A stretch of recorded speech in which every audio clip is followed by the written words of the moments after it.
జై శ్రీమన్నారాయణ. నేను మీ icon astrologer Gattupalli Suresh Babu.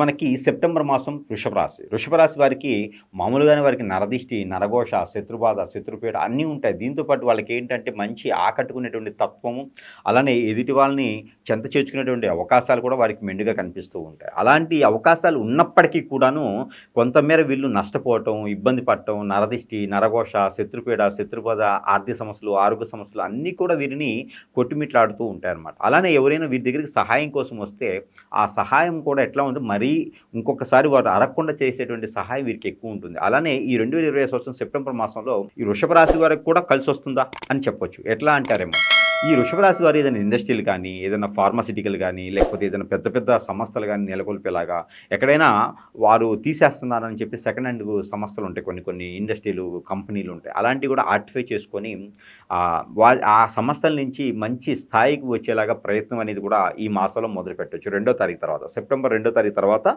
ఇలాంటి ప్రయత్నాలు ఏమైనా ఉంటే కూడా మొదలు పెట్టవచ్చు. దానితో పాటు ఈ వృషభ రాశి వారికి ఏదైనా యూనివర్సిటీ సీటు కానీ, కాలేజీలో సీటు కానీ, లేకపోతే పోటీ పరీక్షల్లో ఎగ్జామ్స్ ఉన్నా కూడా మంచి నైపుణ్యము, నేతృత్వంతో ఉంటుంది. వీరు పోటీ పరీక్షలో పాల్గొని దాంట్లో గెలిచేదానికి, దాంట్లో పాల్గొని ఉత్తీర్ణయ్యేదానికి, దాని తర్వాత గవర్నమెంట్ జాబ్ కానీ, సెంట్రల్ గవర్నమెంట్ కానీ, group 1, group 2, group 3, group 4 exams రాసినా కూడా మీరు అందరికీ కూడా మంచి సానుకూలమైనటువంటి వాతావరణం లభ్యపడుతుంది అని మాత్రం ఖచ్చితంగా చెప్పొచ్చు.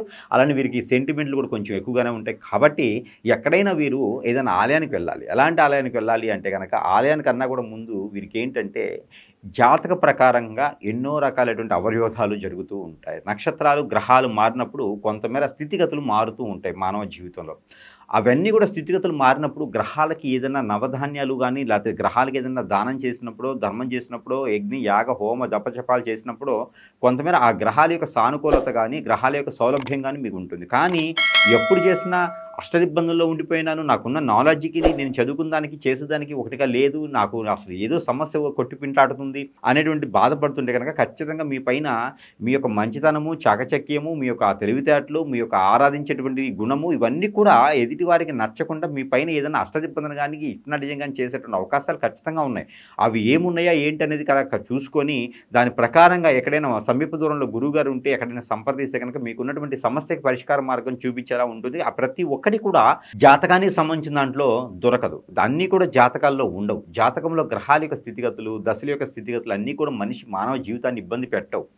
కానీ ఎదుటివారు ఏదైనా మన మీద చేపిస్తే దాని వలన మాత్రం ఖచ్చితంగా ఇబ్బంది ఉంటుంది. అలానే సెప్టెంబర్ మాసంలో ఎక్కడైనా దుర్గామాత కానీ, లలితమ్మవారు కానీ, పార్వతమ్మవారు కానీ ఉంటే కనుక అక్కడ కుంకుమర్చన చేయించుకొని ఈ మాసం మొత్తం కూడా ఆ కుంకుమను ధరించుకుంటూ ఉండండి. ఎక్కడైనా నది, ఏరు, సెలయేరు, కుంట, కాలువ, బ్రహ్మగుండాలు, ఇట్లా కోనేరు లాంటివి ఉంటే కనుక స్నానం ఆచరించండి. ఇలాంటివి చేస్తే కనుక ఈ మాసంలో ఒక్కసారైనా స్నానం ఆచరించండి. ఇలాంటివి చేస్తే కనుక మీకు ఎన్నో రకాలైనటువంటి అవరోధాల నుంచి బయటపడేలాగా ఉంటుంది. కాబట్టి ఈ యొక్క చిన్న పరిహారం చేసుకోవాలి. అలానే మీకు ఇంకొక విషయం ఏంటంటే కనుక, ప్రతినిత్యం కూడా ఒక ఎగ్, ఒక నిమ్మకాయ, ఈ రెండు కూడా తల చుట్టూతా 7 టైమ్స్ దిష్టి తీసేసి ఎక్కడైనా పారేటి నీటిలో కానీ, పొదలగొని చెట్లలో కానీ వేసేసేయండి. ఇలా చేసినందుకు మీకు ఎన్నో రకాలైనటువంటి సానుకూలమైనటువంటి వాతావరణం, నరదిష్టి, నరఘోష కూడా మీకు దగ్గర అవ్వకుండా దూరం అయ్యేలా ఉంటుంది. కాబట్టి పెళ్లి సంబంధాలు కానీ, పెళ్లి చేసుకోవడం కానీ ఈ మంత్లో ఆలోచించుకోవచ్చు. ఏదైనా కుదిరితే కనుక పెళ్లి సంబంధం కూడా కుదిరించుకోవచ్చు. పెళ్లి మాత్రం నవంబర్, డిసెంబర్లోనే చేసుకోవాలి. ఇలాంటి చిన్న చిన్న పరిహారాలు చేసుకొని వృషభ రాశి వారైతే ఖచ్చితంగా అదృష్టవంతులు లేదానికైతే అవకాశం మెండుకు కనిపిస్తుంది.